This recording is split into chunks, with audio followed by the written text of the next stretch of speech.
first game of the year and we faced the Celtics. And I'm not gonna lie, this game was really competitive. I mean, way more competitive than I thought it would be, considering Jalen Brunson struggled shooting from the first quarter to the end of the fourth. I mean, it was bad. He was throwing up bricks. Kristaps Porzingis, he came home. He came back to MSG and he was hooping.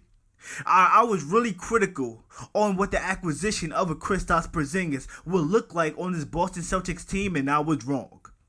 All speculation, all concerns I had for him being on this team, I was wrong. Kristaps came back to New York and he dropped 30. 8 rebounds and 4 blocks. I mean, his paint presence on the defensive end was incredible. You had to think twice anytime you wanted to drive to the rim. I think that played a big factor in why Jalen Brunson was struggling so much tonight. I mean, we know he thrives off the mid-range game. And he's kind of close to the basket. He liked working close to the basket. And with Kristaps down there, he could not get cooking. He could not get cooking whatsoever, which ultimately caused Jalen Brunson to shoot 28% from the field tonight, and Julius Randle shot 22% from the field. I mean, it was just nasty all over. Even Mitchell Robinson wasn't as impactful as we've seen him play against some of the best bigs in this league. But enough with the ugly. Let's shed some light on the fact that RJ Barrett is primed for a breakout year. I've been telling you guys that Cleveland Cavaliers series showed him how to navigate in the lanes and finish through traffic at a high percentage. And I saw a lot of that tonight. Although he did only shoot 8 of 20 from the field, I saw a lot of RJ Barrett coming up when the Knicks offense became stagnant. I mean, RJ Barrett was a big reason why the Knicks were up late in the fourth quarter and had an actual chance at winning this game against the Boston Celtics. Like, think about it. The Knicks were in a game where they had the chance to win, where Jalen Brunson was shooting horribly. Julius Randle was shooting horribly, and you had to rely on RJ Barrett, and another guy you had to rely on was Emanuel Quickley. Emanuel Quickley is going for that bag.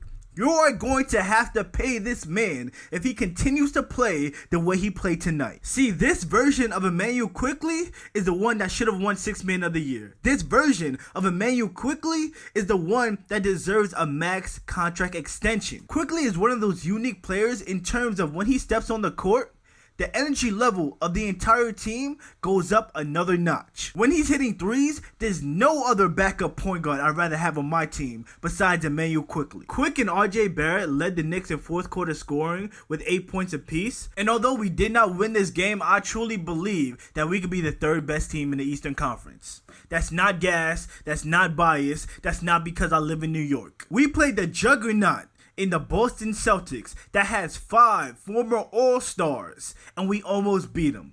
I take that as a moral victory and a foundation that we can build on for this season. Don't say that the Cavs is better than us. They barely beat our little bros in the Brooklyn Nets. Don't say the Hawks is better than us. They just lost to the Charlotte Hornets. And I know you better not bring up the Sixers. That's a Netflix drama over there. Knicks tape, New York City. My prediction is that we will be the 3rd seed by game 82. But we only getting there if Dante DiVincenzo decides to hit some shots. We did not sign you to go 0 for 4, big bruh. But let's backtrack for a second.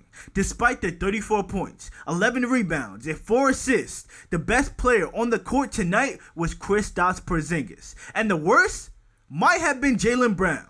There were multiple times in the fourth quarter in critical moments where Jaylen Brown absolutely lost his mind. I mean, I don't know what he was doing out there. Back-to-back turnovers, it was ugly. Jaylen Brown finished with 11 points, 6 rebounds, and 5 assists, but he only shot 4 of 11 from the field and 0 for 4 from 3. I mean, aren't you the highest paid player on this team? You gotta start playing like it, my boy.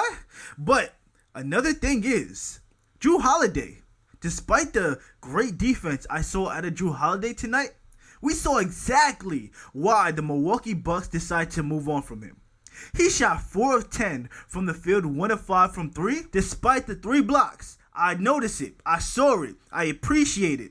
But the offense is very shaky in moments where you need him to make the shot. No Jrue Holiday hate, But I just want you guys to keep an eye on that. And it looks like the Boston Celtics did reestablish their defensive identity that they had when Ime Udoka was the head coach. So it's going to be a very interesting season. But with that being said, guys, let me know what you thought of the Celtics vs. Knicks game as a whole. Make sure you leave a like, subscribe, comment down below, and turn on post notifications. We are on the road to 1,000 subscribers.